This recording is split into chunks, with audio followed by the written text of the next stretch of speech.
and a chieftain of the People's Democratic Party to have a conversation on the current state of the nation, as much as time will permit us. Good morning, sir, and welcome to the program.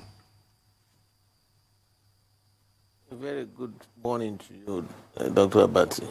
Morning, sir. Well, I have a simple question. As they say in popular Nigerian lingo, how country? Balance. Yes. Well, I believe we did, but we know they can't pay. Well, what do you think is wrong, and what is the way forward? What should we do?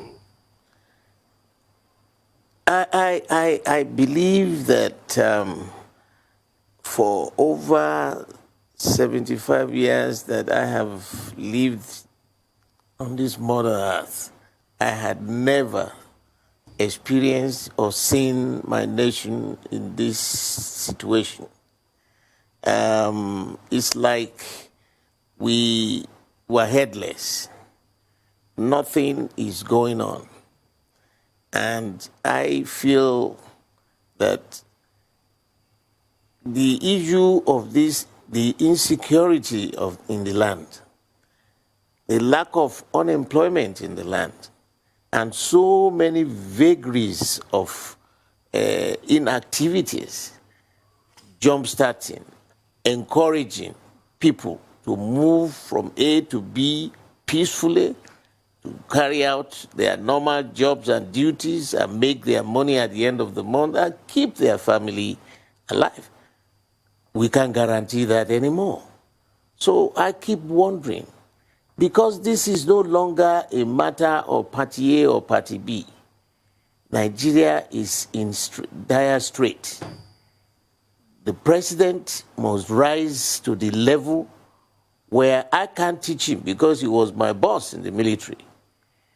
Now, there are so many ways, I believe, from my military training that you can approach the situation.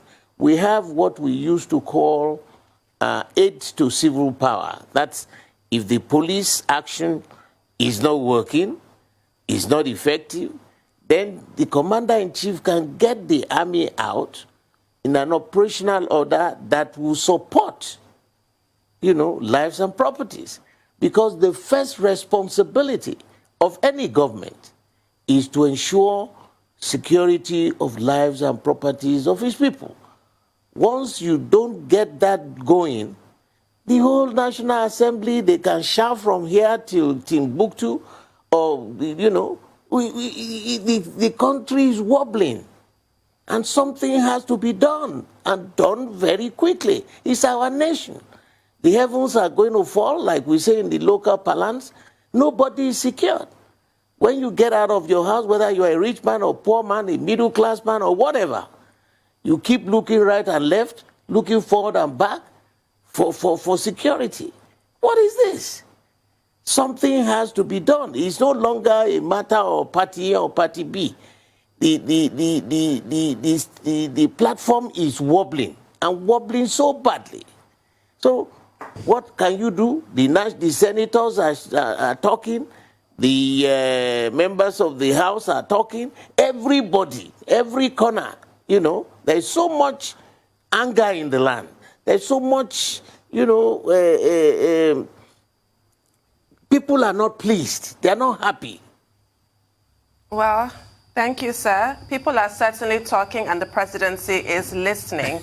You'll recall that this week, Femi Adesina issued a cryptic warning to past political leaders and religious leaders, saying that there's some saber-rattling going on, there are threats to topple the government of President Muhammadu Buhari. What is your response to that, sir? I think that is an absolute trash. It's an absolute trash. What are you talking about taking over government, an elected government? Are you saying if we feel that things are not going in the right way, we cannot talk? When we talk, that for one is your birthright.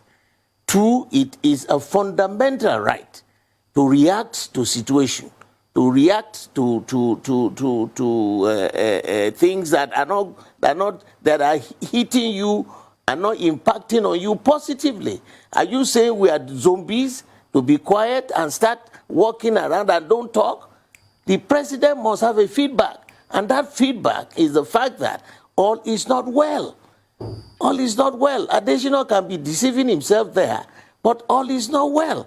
He must have relations, he must have friends, he must have his own children too, who are going from location A to location B. It is heart-wrenching.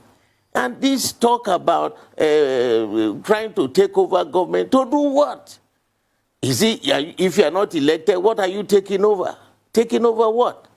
So people must no longer talk. When the minister, the current minister of information, when Jonathan was there, he was the greatest spokesman, talking from all sides of his mouth, talking from all sides of his head, blasting the government, talking. In fact, I remember one time, Bola Tinubu called Jonathan the drunken Ijo man. He didn't get offended. So you are now telling people, be quiet. Because you are planning to do what? What do you want to do? You are elected there to serve the people. Those in government must ensure that there will be security of lives and property. That is non-negotiable. Please, let them move away from this scary, unfathomable statements. All right, sir. Thank you so much for your explanation. I'd like to get your comments also on the reactions of another elder statesman, I should say, a man in his 80s, Robert Clark, saying that at this point he doesn't think Nigeria will last another 6 months and the military should come in and make a dash at governance. No. Let me try and advise our people. You know, it is not the responsibility of the military to get involved in governance. I was in the military. I knew what it was when we had the normal civilian governance, and I knew what it was when the military took over. The impact it has on the military itself, we are yet to completely get back to normal operation. People who are talking about military, that is not our responsibility. It has never been, and it will never be. Everybody is designed, trained to do its own function so that the collective responsibility, the unanimous working together, is to make sure that A and B can move in one direction that will be synonymous to civilized behavior. Please, those who are talking about military should dance away from it. It is not acceptable. It will completely roll this country back many centuries. The young men in the military now, they have their responsibilities. That's why I'm saying the aid to civil power operation should be immediately enforced so that the military will be engaged in driving all these miscreants from the streets. You know, and it's something we had done before. But to tell them, hey, you come and be in government and come and do what? Is that what they are trained for? Well, I don't subscribe to it. It will send us so many centuries back. Let us talk about it. That is the essence of democracy. We can talk about it. We can react to things that are not going right. And you have, it's part of the fundamental rights of every Nigerian. Because governance, like that's what we are saying. You see, the system we are running is so akin to military organization. You have one man sitting at the top of the government and his orders percolates to the bottom. No. In a democratic dispensation, power must come from the bottom up. The power of the people is what should drive our politicians and our leaders in taking decisions. Because you are elected, you told them, please trust me, that I will go there to manage the resources of your nation for your benefit, not the other way around. Every Nigerian will agree with you that whatever the problems may be, this is a civilian dispensation. Which will solve it. And military rule is unacceptable. It has become unfashionable. It's an aberration. And it's an aberration. You got it right, sir. But you were talking about the military as an aid to civil power. Now, that is part of the constitutional responsibility of the military. But we have also argued that, in fact, the military is so involved at the moment. Soldiers are now doing police work. And even in spite of that, we have not seen any difference. Now, as a retired military chief, do you feel embarrassed that even with the military getting involved to protect Nigeria internally and externally, they don't seem to be doing a good job? And then, many soldiers, after they returned to civilian rule, took over and took the Agbada. They donned their Agbada and Babariga. They became civilian politicians. And we have, as president, a tested, war veteran. And yet, under his watch, he's not been able to deliver on the first point of his 3-point agenda that he will deal with security in Nigeria. Do you feel embarrassed that, your constituency is not really helping or is overwhelmed by terrorists, bandits, kidnappers? No. I am not embarrassed. I am very concerned. And saying that I'm concerned means a lot. Not embarrassed, because we are all Nigerians. I said that there is an operation that we carry out in the military that is codenamed Aid to Civil Power. If you have an insurgency and the police action is not able to resolve them, then you call in the military to back them up and take over the operation. That is the aid to civil power. I'm not sure whether it has been instituted, and there have been all kinds of stories on this Boko Haram, even before the president came in. And when President Jonathan was there, this thing was building up. There were a lot of information inputs that were being put forward at that time. And instead of people listening, they politicized those inputs and turned us in a direction that scattered the whole operation. I think, for me, I said embarrassed. We had suggested severally, and this is not a matter of party B or party C now. I'm talking as a Nigerian, as a retired general, and as somebody who has been in government too, that there is need to interact with all the leaders from the various corners of this country. I said that before. Let the president make sure they call all these people, because when in our local parlance, in those days, once you have something that is much bigger than what you had experienced before, the local Oba or whatever, the king there, will call all the leaders of the various quarters and brainstorm. Like we say in my local parlance, you put your heads together, you put stomach to stomach, and discuss these things. Let's find solutions. It is not that a one man should wear the brains of everybody. It is when you interact, you discuss, that you find, ways of suggested solutions to the problems that are befalling us. So, in my opinion, I think that rather than saying embarrassed, I said I'm very concerned. They have tried all kinds of methodologies in the past. For us, it has not worked. It has not worked. So you must alter course and do something else. And it is the responsibility of the leadership to call all those people. They are there. There are some very senior retired generals. There are others that are obas, from various quarters of this country. There are also very, very senior politicians. call them up together, lock the door, discuss the problems of this country. Forget about your party B or party A or party C. It is now a national malady.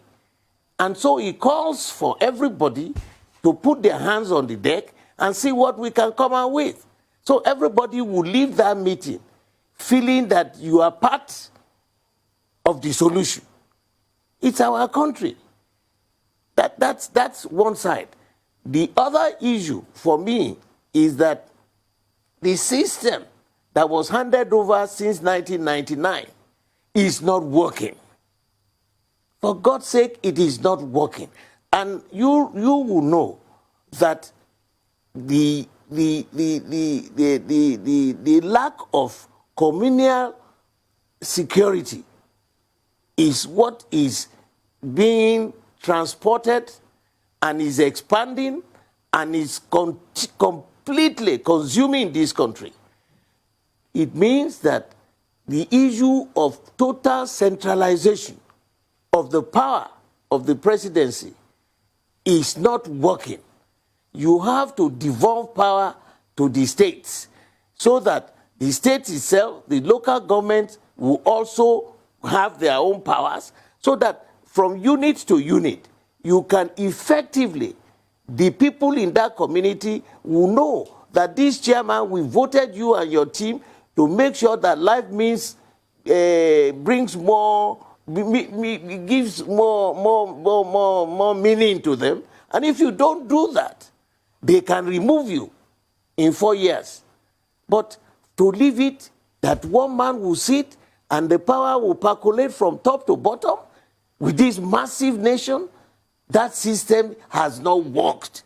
We have tried it, it is not working. Don't let us deceive ourselves. And there had been a national conference. A report was submitted. That report is still there. We have another 1 year of the grace of God to let us sit down and discuss the report of that conference. And let's move forward. For me, it is not a matter of you hate this one, you hate that one. You know, the consequences now, one, you are perpetuating the lack of cohesion amongst the tribes. They are no longer talking together. When I was young, I mean, the Fulanis used to bring their cows over 75 years now. And after selling the cows in Lagos, they would have been able to extract the urine of the cows. And Agumudadani, they were going all over Lagos. People bought a lot of the Agumudadani. There was no friction. There was no descending voices. They made friendship with everybody. And they made their money, went back there, and will come back with the cows. So now what is the problem? Why are we having so much tension amongst ourselves? I think something is, some devil has entered this country. Maybe we have offended God. And I think we need a lot of prayers, you know. We need a lot of prayers and sincerity of purpose and commitment. Lack of greed. You know, it's so mind-boggling. Well, we do certainly need some kind of atonement from the kind of climate that we're seeing now of fear and of tension, like you just highlighted. But around a month ago, Lieutenant General Ibrahim Atahiru, Chief of Army Staff, said that they would be calling on retired military officials. Have you been called upon, sir? Or is that also politicized? I just have to ask specifically, because you also mentioned a tendency to let reports gather dust. This was announced a month ago, yet we haven't seen much action. So I want to know if you have been called upon and what your inputs would be on thorny issues like the practice of ransom paying to bandits and terrorists, for example. Where do you stand on that question? For me, it is another experience in my life. You know, initially, nobody thought about that. Willkommen du und du. Willkommen alle mit neuem Haustier. Wir unterstützen euch bei allen Fragen mit den richtigen Produkten, Tipps und über 30 Jahren Erfahrung. Willkommen im Club. Jetzt anmelden und Willkommensgeschenk sichern. Then suddenly it has become the noise all over Nigeria that all these kidnappings and things were, another organized methodology of extracting money from people. I believe that's why I said, just before you asked the question, that I believe some devil has entered this country. Because what do you gain? If people are genuinely, honestly engaged, they have a source of income, there is employment in the land, there is, all the policies of business and all that are all working akin with the standard of civility.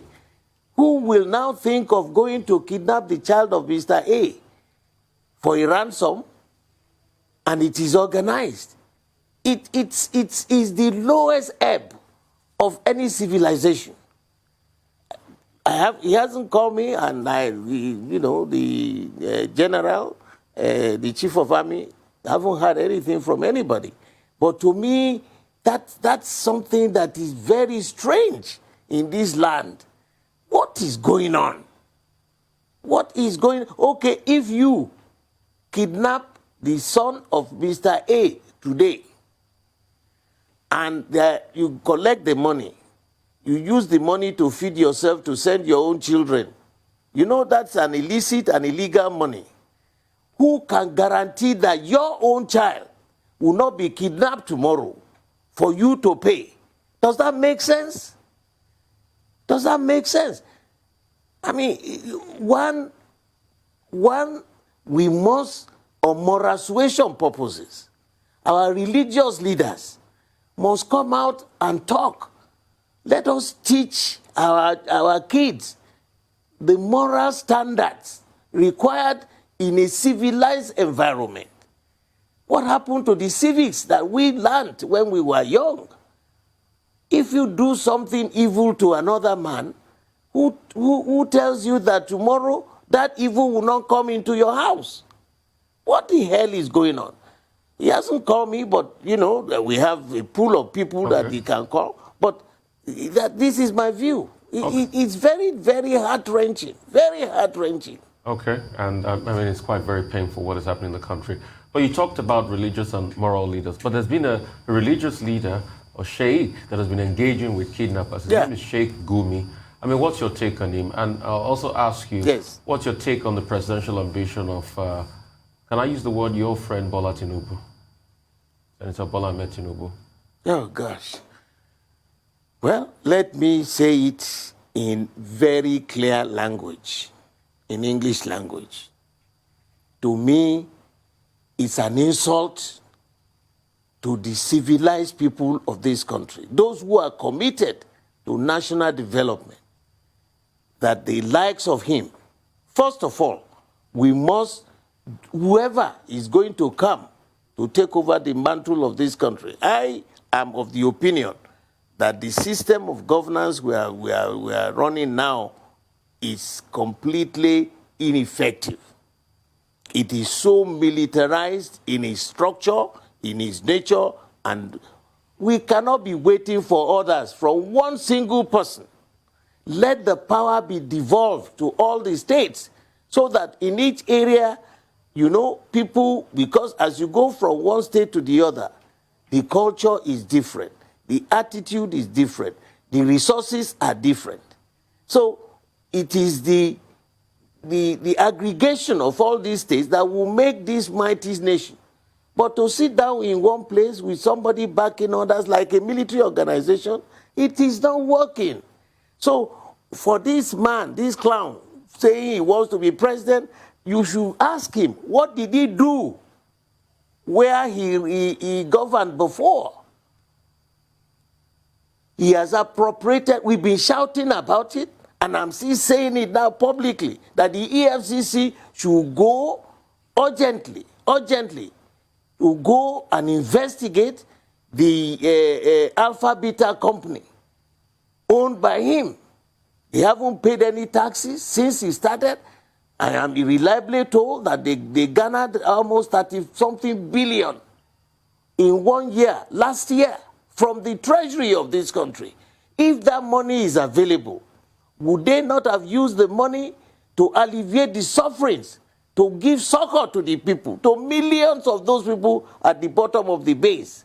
Individually, one person took 34.7 billion by his company. Which tax did he pay? And we've been talking that EFCC should go. Even the former managing director wrote a petition up till now. I'm challenging the young man that is there now for the posterity of this nation, because he's no longer too young. At 40, he's no longer young. There were former heads of state that became heads of state at 31 or 32. Papa Olowo was 33 when he took over as premier, and Baba Obasanjo too was head of state when he was 39.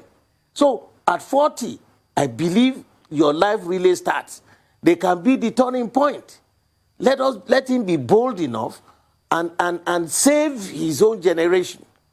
We must make sure that they investigate him. He is junketing all over the place. It's an insult to the civilized minds, those who have worked so hard in this country. And look at the joke. Suddenly, Lagos state government is now saying they're setting up a law. Nobody should go to EFCC. They should be the judge, the jury in their own case. What a mess. What a nonsense. Please, this nation must survive. If by whatever yardstick it becomes the head of state, I will cease to be a Nigerian. And I'm not joking. How? About Sheikh Gumi, I talked about. You talked about a moral compass and a religious leader. Have been talking to some of these bandits and negotiating with them, and ransom still being paid. Yeah, the Dr. Gumi, Sheikh Gumi, yeah. What he was saying, and I like people to be honest. You know what he said? I listened to it. He said he championed the fight against Jonathan during his period and was calling that Jonathan must resign because so much blood has been spilled. He said it openly. He said, so what for now, if he did that to Jonathan and he's asking his own brother, that's the way he said it, that he's asking his own brother that he must change his system.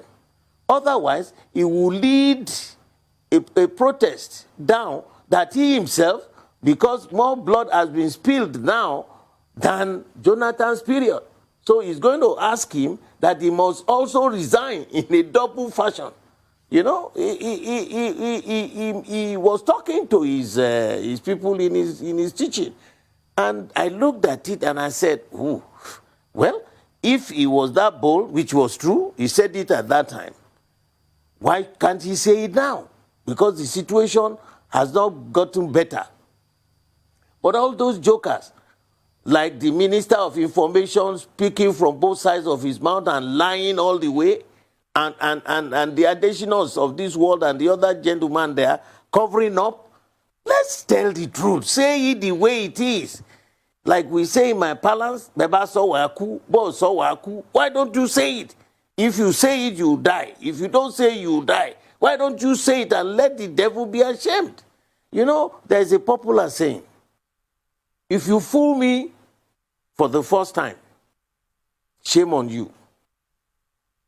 But if I'm so stupid that you fool me the second time, then shame on me. Nigeria has grown. This nation has produced all parts of the country. I see the young minds, all these young people from all over this country, the north, the south, the east, and all that. They need a future. We need to translate and transform our Nigerian country to a nation. We are just existing as a country and not a nation. And it's going to affect the future of our people. Please, let's do what is just, what is fair, what is right, for the sake of these young generations that are coming.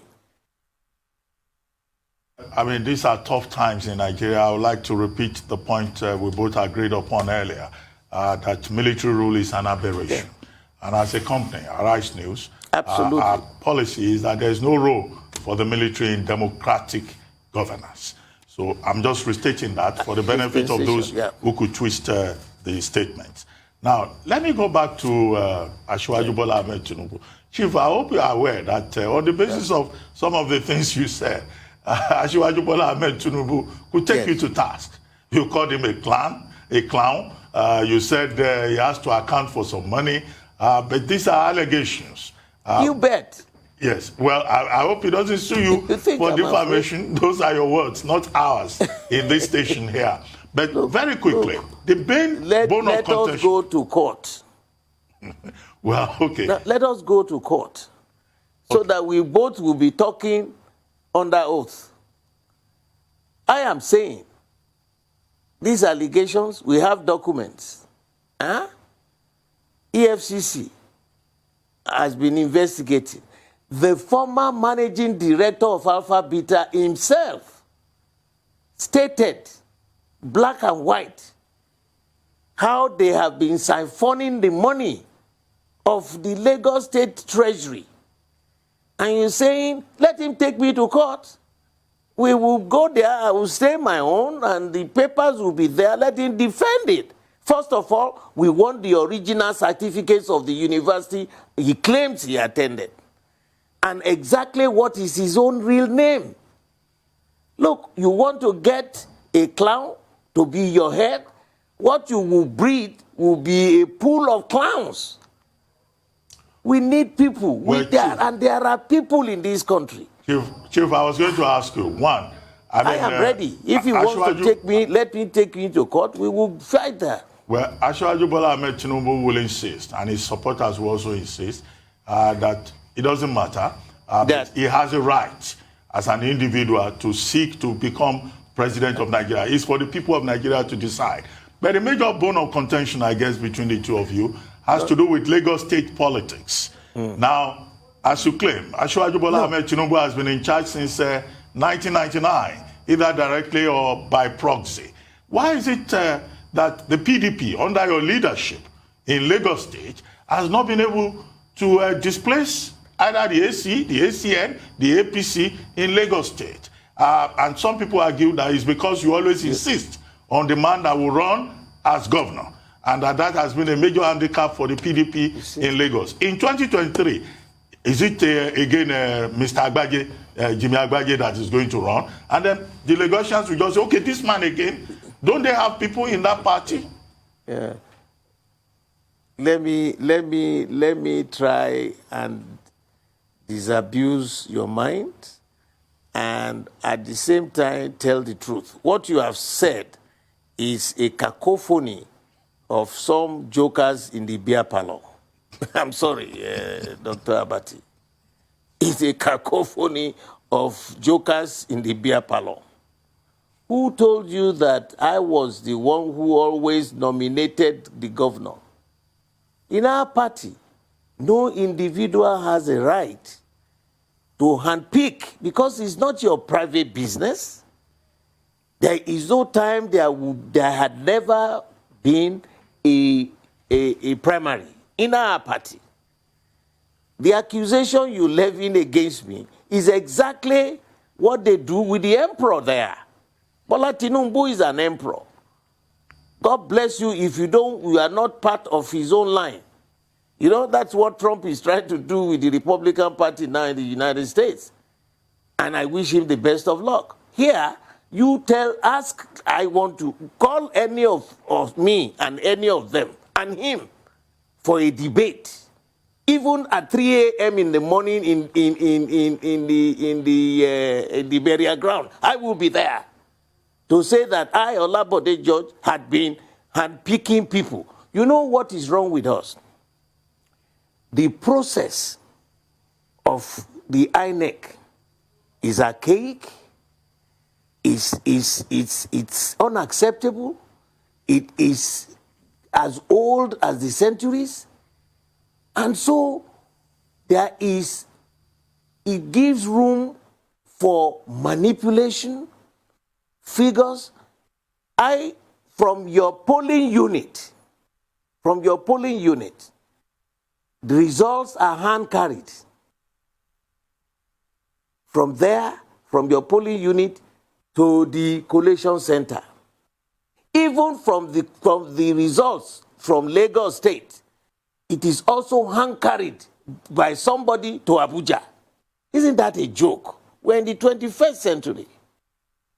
When computer, even kids now in primary school, they know what to do with their iPad.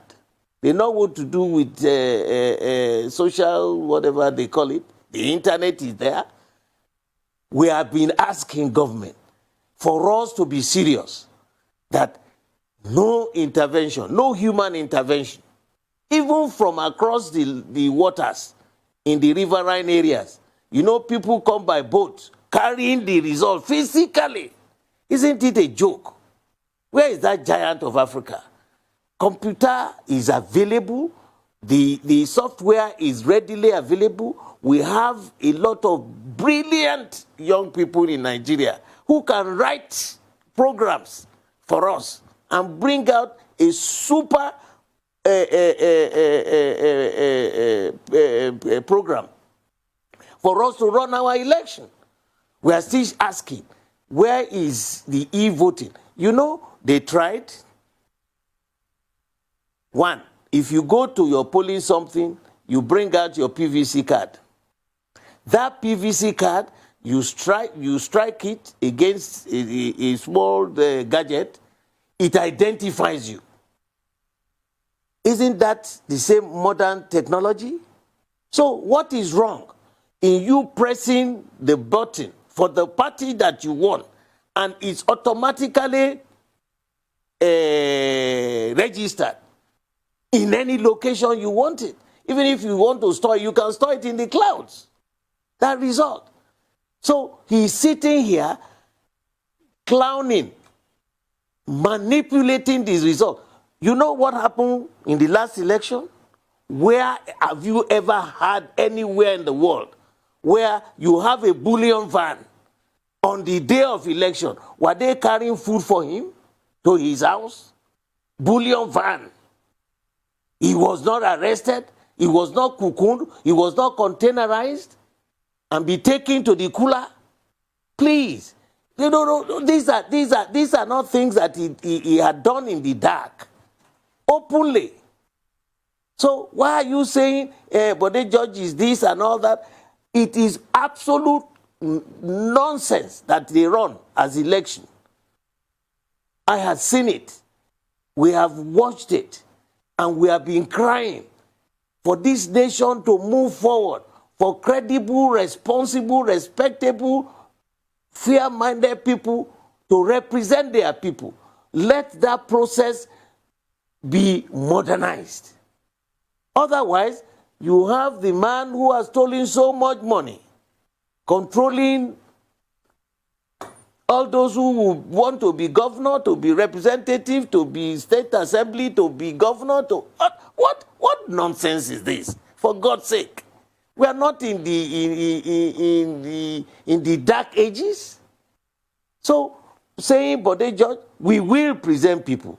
But as long as we have this process where people use the manual process to compute our results, forget it. On that forget note, it will never work. You know, we are gradually getting to the zenith, and I am afraid people are getting fed up. A lot of our young minds are coming from abroad now. They want to be this, they want to be that. I keep telling them, well, let's keep shouting. Maybe Professor, who is in charge of INEC, we'd like to thank you very much. Point well made. Thank you very much, Chief Bode George, for joining us. Mit Asana schaffen Teams einfach mehr. Und das mit weniger Aufwand. Das bedeutet weniger unnötige Arbeit, weniger Statusanfragen, weniger hin und her. Damit alles wie am Schnürchen läuft.